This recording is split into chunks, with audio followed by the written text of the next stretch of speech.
Pregnancy சமயத்துல டெலிவரிக்கு அப்புறம் எத்தனை பெண்கள் உடற்பயிற்சி பண்றாங்க? அதுவும் பர்டிகுலர் சி செக்ஷன் டெலிவரி பண்ண பெண்களுக்கு தான் உடற்பயிற்சி அவசியம். உடற்பயிற்சி ரொம்ப கவனமா வேற செய்யணும். என்னுடைய 2 கிளைண்ட்ஸ், இந்த ஏர்லி 40ஸ்ல இருந்த 2 ஃபீமேல் கிளைண்ட்ஸ், அவங்களுக்கு வந்து 2 சில்ட்ரன். அந்த 2 கிட்ஸும் சி செக்ஷன் டெலிவரியில தான் பிறந்திருக்காங்க.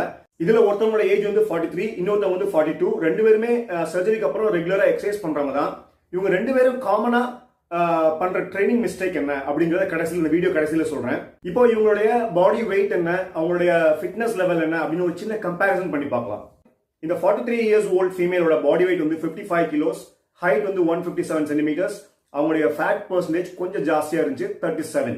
42 இயர்ஸ் ஓல்ட் ஃபீமேலோட பாடி வெயிட் வந்து 53 கிலோஸ், அவங்களுடைய ஹைட் வந்து 153 சென்டிமீட்டர்ஸ், அவங்களுடைய ஃபேட் பர்சன்டேஜ் வந்து ஆல்மோஸ்ட் நார்மல் தான் 34%. இவங்களுடைய பிளட் பிரஷர் வந்து ஆல்மோஸ்ட் சிமிலரா இருக்க மாதிரி இருந்தாலும் அவங்களுடைய ரெஸ்டிங் ஹார்ட் ரேட், அதாவது ரெஸ்ட்ல இருக்கும்போது அவங்களுடைய இருதய துடிப்பு வந்து ஒரு நிமிஷத்துக்கு எவ்வளவுன்னு பார்த்தா அதுல கொஞ்சம் டிஃபரன்ஸ் இருந்துச்சு. ஆர்ம் ஸ்ட்ரென்த் பாத்தீங்கன்னா ஆல்மோஸ்ட் 2 பேருக்குமே இந்த புஷ் ஸ்ட்ரென்த் புல் ஸ்ட்ரென்த் ஆல்மோஸ்ட் ஈக்குவல் தான். அப்புறம் இந்த ஏரோபிக் என்டியூரன்ஸ் டெஸ்ட் வந்து 800 மீட்டர்ஸ் ஆன் த ட்ரெட்மில், இது செக் பண்ணி பார்த்தப்போ டிஃபரன்ஸ் வந்து ரொம்ப பெருசா இருந்துச்சு. இந்த 42 இயர்ஸ் ஓல்ட் ஃபீமேலோட ரன்னிங் கெப்பாசிட்டி ரொம்பவே பெட்டரா இருந்துச்சு. அவங்க வந்து 800 மீட்டரை 4 நிமிஷத்தையும் கடந்துட்டாங்க. ஆனா இந்த 43 இயர்ஸ் ஓல்ட் ஃபீமேலோட ஏரோபிக் கெப்பாசிட்டி ரன்னிங் என்டியூரன்ஸ் வந்து கொஞ்சம் கம்மியா தான் இருந்துச்சு. அவங்க வந்து இந்த 800 மீட்டரை 5 நிமிஷத்துல கடந்தாங்க. இதுல நான் ரொம்ப முக்கியமா நோட் பண்ணது வந்து அவங்களோட லெக்கோட எக்ஸ்ப்ளோசிவ் ஸ்ட்ரென்த். இந்த ஸ்டாண்டிங் லாங் ஜம்ப் டெஸ்ட் பண்ணி பார்த்தப்போ அவங்களோட ஜம்ப் வந்து ரொம்பவே பிலோ ஆவரேஜா இருந்துச்சு.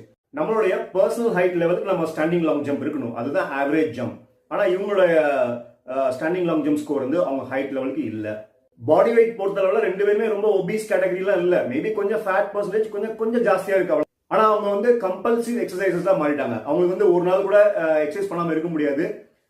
நான் வந்து ரொம்ப ஹெவி ஒர்க் அவுட் காலையில பண்ணிருப்பாங்க, அது போதாதுன்னு மதியானம் கூட ஏதாவது ட்ரைனிங் பண்ணுவாங்க, இல்லைன்னா ஈவினிங் மறுபடியும் ஏதாவது வாக்கிங் இந்த மாதிரி ஏதாவது ஒரு ஆக்டிவிட்டி மறுபடியும் பண்ணுவாங்க. அவங்க பாடி வந்து ஒரு எக்ஸசைஸ்ல இருந்து ஈஸியா ரெக்கவர் ஆகாதபடி ஒரு கான்ஸ்டன்ட் ஸ்ட்ரெஸ்லயே இருக்கிற மாதிரியே மெயின்டைன் பண்ணிட்டு இருந்தாங்க. இந்த 2 பெண்களும் காமனான ஒரு பிரச்சனையில் மாட்டிட்டு இருக்காங்க. அவங்களுக்கு என்னன்னா எக்ஸசைஸ் பண்ணல அப்படின்னா அவங்க ஃபிட்னஸ் வந்து லாஸ் ஆயிடும், அவங்க வந்து எக்ஸசிவ் வெயிட் கெயின் ஆயிடும் அப்படிங்கிற பயத்துல ரொம்ப அதீத உடற்பயிற்சிகள் செய்யறாங்க. இந்த கம்பல்சிவ் எக்ஸசைசிங் ஹேபிட் வந்து கொஞ்சம் ரிஸ்க் தான். அது வந்து ஓவர் ட்ரைனிங் அப்படிங்கிற ஒரு ப்ராப்ளம் கொண்டு வந்துடும். அது மூலமா நம்ம என்னதான் ஒர்க் அவுட் பண்ணாலும் நம்மளுக்கு நம்ம நினைச்ச டிசைர்ட் ரிசல்ட்ஸ் வராது. ஹார்ட் ஒர்க் பண்ணி கிடைக்கக்கூடிய அந்த ரிசல்ட்ஸை அது தடுக்கும், அதை ஸ்பாயில் பண்ணிடும். இவங்களுடைய பிளட் பிரஷர் பாருங்க எல்லாமே நார்மலா இருக்கு, அவங்களோட ரன்னிங் கெப்பாசிட்டி நல்லா இருக்குது, புஷ் ஸ்ட்ரென்த் புல் ஸ்ட்ரென்த் எல்லாமே ஆப்டா இருக்கு. ஒரு ஆவரேஜ் இந்த ஏஜுக்கு ஒரு ஆவரேஜ் ஃபீமேலோட ஃபிட்னஸ் எப்படி இருக்கணுமோ அதெல்லாம் மெயின்டைன் பண்ணிட்டு தான் இருக்காங்க. ஆனா அவங்க உளவியல் ரீதியா ஒரு சிக்கல்ல மாட்டிக்கிட்டு இருக்காங்க.